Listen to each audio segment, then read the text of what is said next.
My friend wants to cook me for her boyfriend in my vegan home and I should just get over it. Now she's hysterical because her boyfriend broke up with her right after. I have been friends with Jane for most of my life. She is like a sister to me. Jane is not vegan but my family and I are. My mother is especially strict about animal products being brought into the house and I share her values. This has never been an issue and Jane and her family have always been accommodating and mindful of this. Obviously, Jane was welcome to wear whichever clothes she wanted in our home but my mom asked if she wanted to eat at ours, if she ate our meals, or if she wanted to bring snacks that were free of animal products. This was never an issue. Fast forward to last weekend. Jane has recently started dating Brian. They live about 3 hours away from me so I offered to host them for the weekend. They arrived late on Friday and I had already cooked and had dinner ready. They both seemed happy with the food. However, the morning after I wake up they are gone. I message Jane and she tells me they left to get groceries. It was a little weird since my fridge was packed but I didn't question it. When they came back I saw that they had brought beef burgers and expected to be able to cook them for lunch. I was a bit surprised and asked Jane if she had forgotten about my rule. She sheepishly admits that no, she hadn't. She just didn't think I would mind this one time.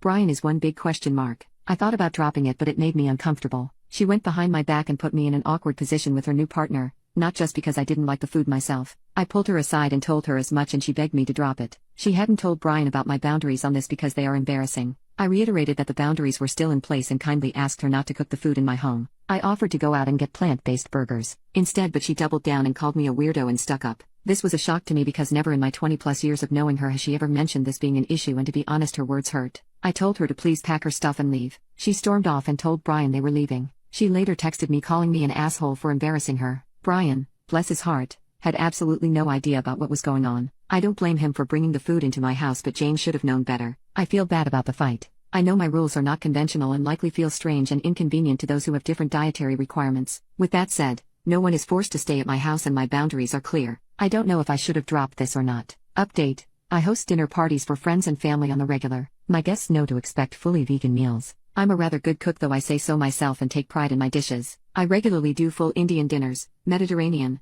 with a twist, Chinese, or even just everyday comfort foods like mac and cheese, homemade soups and bread, Italian and there are always desserts. There's quite some misconception in place around vegan cuisine that it's nothing more than rabbit feed and tofu. I enjoy introducing people to the other side, the one with spices. No one leaves my home hungry unless they really want to. As I mentioned in the previous post, Jane and Brian left mine on Saturday. Jane messaged me soon after they left and she was too emotional for me to want to respond. I was also in a bit of a shock so I thought it would be best to cool off and have the conversation later. On Sunday evening I called her only for her to hang up on me. I messaged her and asked her to give me a call when she was ready. On Wednesday she called me and to make a long story short she expected me to apologize. I told her that I was sorry the trip ended this way but I wasn't sorry for enforcing rules in my own home, rules that she has known and followed since she was 9. She kept fighting me on it and insisted that it was a stupid rule and that people eat meat. Get over it. I simply responded with not in my home they don't. She then hung up again. On Friday morning I woke up to a Facebook message request from Brian. I accepted it and he thanked me for hosting them and apologized for overstepping.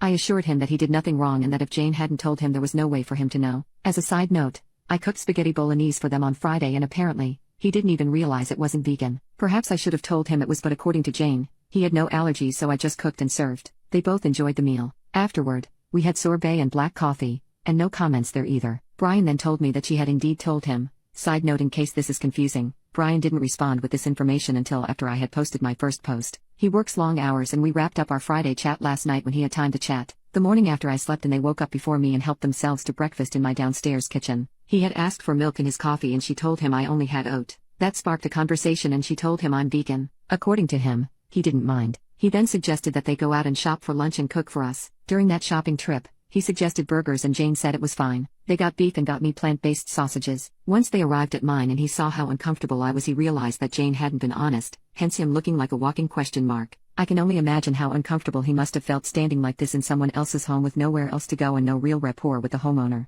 At this point in the conversation I was getting upset. Jane had knowingly put us into this position and embarrassed everyone. There was no need for this and if Brian is to believe then he had no problem with eating vegan for the weekend. I thanked him for contacting me and told him I'd have a word with Jane. He asked me to let him have a word with her first to make sure there was no misunderstanding on his part. Well apparently Brian wasn't happy with this either and he broke things off with Jane today. She called me absolutely hysterical this morning and told me that they had had a massive fight last night that lasted well into the morning. He stormed out and told her it was over. I tried my best to console her but she is very hurt and shocked. I told her to get some sleep and call me again later in the day. Around 4 p.m. she called me again and apologized. She didn't get into the nitty-gritty of the fight but it turns out that their relationship, albeit short, has been on shaky legs for a couple of weeks. She admitted that she does indeed think I'm a little stuck up for my rules but doesn't say anything since it's never been a real inconvenience for her. Wanting to keep Brian happy, she just went along with his suggestions at the grocery store and hoped I'd make an exception. She's angry with us both for going behind her back to discuss it, but after I sent her the conversation I had with Brian, she said she understood. So that's where we are right now. Jane is my oldest and best friend and she made a bad call. She was feeling stressed about her relationship and struggling to keep face and she lashed out. I can forgive that and I will. I have invited her to come over between Christmas and New Year so we can heal our friendship.